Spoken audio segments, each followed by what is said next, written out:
পেঁয়াজটা দিয়ে দিলাম, টমেটো কুচিটা দিয়ে দিলাম,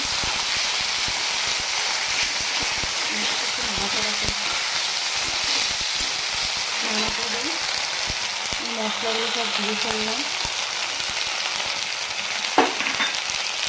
মশলাগুলো ভালো করে ফ্রাই করতে হবে, ভাজতে হবে,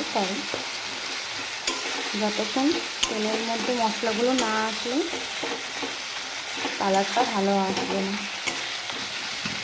মশলাগুলোতে দেখুন তেল ছেড়ে দিয়েছে, এবারে সিদ্ধ করার ছোলাটা দিয়ে দেবো।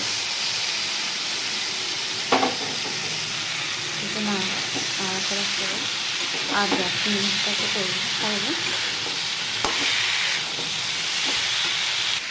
এবারে ধনে পাতা কুচিটা দিয়ে দেবো।